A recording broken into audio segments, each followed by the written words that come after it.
હા મમ્મી બોલ ને. હા ચાલ રાખજો, કોક આવ્યું છે, દરવાજો ખોલો. અહીંયા ક્યાં ચોર આવવાના મમ્મી? નીચે છે ને સિક્યુરિટી બેઠા જ હોય. મમ્મી મંજુબેન છે. ક્યાંની દરવાજો ખખડાવો સાંભળતા નથી? મમ્મી કે ધ્યાન રાખજે ચોર નો હોય. આંટીને કી આજુબાજુ હોય ને જાય ખુશી ચારે બાજુ ફરતી હોય એટલે ચોરને આવવાની હિંમત જ ન થાય. સારું હાલો મમ્મી, કરવું હતું થોડી વારમાં. સાંભળો ને, આમ જો મોડું થાય છે. બોલો મંજુબેન. હું છે ને ઓલી મોટી શાક માર્કેટે જાઉં છું, તો તમારે કઈ લાવો હોય કે મને? કાંઈ તમે લેતા હો ને, 1 કિલો બટેટા લેતા હો. 1 કિલો બટેટા બરાબર છે. અને બીજું કઈ યાદ આવે ને લાવવું હોય ને તો ફોન કરજો. વાંધો નહીં, સારું ચાલો. હું જાઉં છું હો. હા. અરે અરે અરે પ્રિયંકા બેન સાંભળો ને, આવી ગયા? આ બટેટા ઉપાડીને મારો હાથ દુખી ગયો. તમે જાતે આવ્યા મને પૂછવા કાંઈ લાવવું છે કે નહીં. જાતી હતી ને તો વળી મેં ફોનમાં મેં પૂછી લીધું વળી કઈ લાવવું છે કે નહીં એમ. તમારે ના પાડી દેને કે મારા હાથ દુખે છે, હું નહીં લાવું એમ. એમ નહીં, હું થોડી અંતર્યામી છું, મને ખબર પડવાની છે મને હાથ દુખવાનો છે. અને 250 ગ્રામ જ બટેટા છો. નહીં, મેં 1 કિલો કીધા છે, તમે 250 ગ્રામ લાવ્યા. 250 ગ્રામમાં કેટલા બટેટા આવે? 2 બટેટા આવ્યા અને 2 બટેટા તમે હાથ દુખવા માંડ્યો. ત્યાં કેટલું હાલવાનું છે ખબર છે તમને? મને પૂછવા નહીં આવતા હો તમે મંજુભાઈ. લે પેલા પૂછવા આવે અને પછી કે શું કે હાથ દુખવા માંડ્યો. બસ બસ બધા ખોટું કહેવાય ગયો તમને. સારું થઈ ગયું મારું આ ટેન્શન લેવા તમે. અને શું બનાવો છો તો મને કહો તમે. આજે ખીર બનાવવાની છે, વર્મીસેલી. આ કેવી કીધી? ગરમી સાલી કેવી? શું કીધું? સેવૈયા. સેવૈયા એની ખીર બને? હાસ તો જો એની ખીરે બને. હા પછી આના છે ને શું કહેવાય પેલું શું નૂડલ્સ? મને નામે નહીં યાદ આવે યાર. કાંઈ વાંધો નહીં, તો યાદ આવે ત્યારે કહેજો. હા, એ યાદ નહીં આવે. અને બીજું તો શું બને ખબર છે? આના ઉપમા બહુ સરસ બને, તમે એકવાર ટ્રાય કરજો. મેં આમાંથી કોઈ વસ્તુ ટ્રાય નથી કરી. તમે કહો છો તો ઉપમા બનાવી શકો. ટ્રાય તો કરજો. પહેલા મને ખીર તો શીખવાડો. હા, એ તો હું તને શીખવાડીશ, પણ આના ઉપમા તમે ટ્રાય કરજો. પછી હા. મને કહેજો કેવા બને. પાકો. અને તમારી ખાવા પડશે હો. મસ્ત જ બનાવાય. હવે ખીર બનાવતા શીખવાડો મને હવે. જો અહીંયા છે ને મેં ગાયનું દૂધ લીધું છે અને 1 લીટર છે ટોટલ, બરાબર? તમારે ભેંસનું દૂધ લેવું હોય ને તોય ચાલે. બરાબર છે. પછી અહીંયા જો મેં દૂધને છે ને ગરમ કરવા મૂકી દીધું છે, બરાબર? અને બીજી સાઈડ છે ને કડાઈમાં મેં લીધું છે 1 ચમચી ઘી અને એની અંદર હું શેકી લઈશ બદામ થોડીક.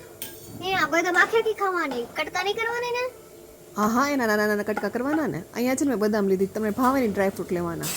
હવે જો શેકાઈ ગયા છે, હવે આપણે એને કાઢી લે. લાવો તો ડીશ આપો મંજુબેન.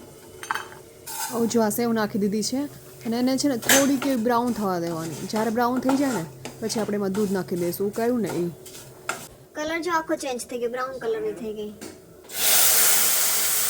ઓહો, બહુ ગરમ ગરમ છે ને.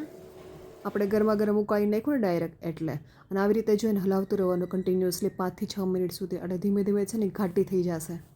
બરાબર. અને પછી જો આપણે 1 લીટર દૂધ લીધું છે ને એટલે 4 ચમચી છે ને આખી ભરીને ખાંડની નાખી દઈશું.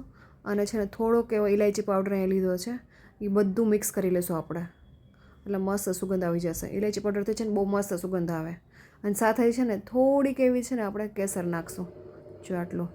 એનાથી છે ને બહુ સરસ કલર આવી જશે, યલો કલર આવી જશે મસ્ત એવો. થઈ ગઈ પ્રિયંકા બેન, તો થોડી વારમાં ઘરે જઈને આવું. થઈ ગયો. ઠરે એટલે ડ્રાયફ્રૂટ નાખી દેવાનું એટલે તૈયાર. પ્રિયંકા બેન, કેમ તમે પાછા આવ્યા? એમાં એવું છે ને, કાલ મારે ને તમારા ભાઈ છે ને ઝઘડો થઈ ગયો હતો. અને પછી આજે તો મૂડ સારો હતું ને પૂછ્યું મેં તમે કેટલો મને પ્રેમ કરો છો તો મને કયો. એટલે એને મને શું જવાબ આપ્યો ખબર છે? કે બહુ બધો. મેં કીધું બહુ બધો એટલે કેટલો? છેલ્લે શું કીધું ખબર? તારા જેટલા સવાલ ઓછા ને એટલો પ્રેમ વધારે. એટલે મેં નક્કી કર્યું તો આજ તો એક પણ સવાલ નથી પૂછવા, બોલો. એટલે હું એવી અહીંયા. આવું ના હોય ને તમારે મંજુબેન. અમારે આવું હાલતું જોઈએ પ્રિયંકા બેન. અમારા ઝઘડા છે ને હાલતા ને ચાલતા થતા હોય, બોલો. ફ્રેન્ચ ફ્રાઈસ બનાવો છો? મેં બટેટાનું શાક બનાવું છે. બટેટાનું શાક? એ કઈ ટાઈપનું બનાવવાના તમે આ વખતે? તમે જોવો નકર તમે 10 સવાલ પૂછશો. ના ના, કયો ના આવડે તમે? જોઈ જો એટલે તમને ખબર પડી જશે. સારું તો બનાવો. મંજુબેન આ શાક બધાયને આવડતું હોય. બટેટા ટમેટા લઈ લીધા છે, કુકર ગેસ ઉપર મૂકી દીધું છે, એમાં તેલ નાખી દીધું. તેલ આવી જાય ને એની અંદર રાઈ નાખી, જીરું નાખ્યું, એની અંદર લીમડો નાખી દીધો અને પછી આપણે શું નાખશું? ટમાટર નાખી દઈશું, બરાબર છે? ટમાટરને છે ને ઢાંકી દેવાના થોડીક વાર, પછી હલાવી નાખવાનું. થોડાક એવા સોફ્ટ થઈ જાય ને પછી બધાય મસાલા અંદર નાખી દેવાના. હળદર છે, લાલ મરચું છે, ધાણા જીરું પાવડર છે, પછી મીઠું છે, બધું નાખી દેવાનું અને મસ્ત હલાઈ નાખવાનું. અને પછી મસાલો ચડી જાય ને એટલે એમાં બટેટા નાખી દેવાના અને થોડુંક એવું ગ્રેવીવાળું બનાવવું છે એટલે પાણી નાખી દેવાનું. પછી ઢાંકણને બંધ કરી દેવાનું 3 થી 4 સીટી થવા દેવાની એટલે આપણું શાક બની ગયું મસ્ત. 5 મિનિટ બેઠી છું ત્યાં સુધી તમે લોટ બાંધી લ્યો ને. અરે અરે આજો ફોન આવે. ક્યાંથી? સ્કૂલેથી. જો ને કાના ટીચરનો ફોન છે. ઉપાડો તો પડશે ને. હું કે કોને ખબર. હેલો, હા બોલો ને મેમ. ના ના, લાઈટ તો આખી રાત હતી જ ને અહીંયા. હા ના ના, કાલ કરાવીને જ મોકલીશ હોમવર્ક એને. સારું. શું થયું? ટીચરે કારણ પૂછ્યું છે કે હોમવર્ક કેમ નથી કર્યું. તેણે શું જવાબ આપ્યો ખબર છે? એ કે લાઈટ નહોતી. ટીચરે પૂછ્યું આખી રાત. એ કે નહીં કે દિમાગમાં નહોતી. આ દરરોજની ઝંઝટ મારી પ્રિયંકાબેન.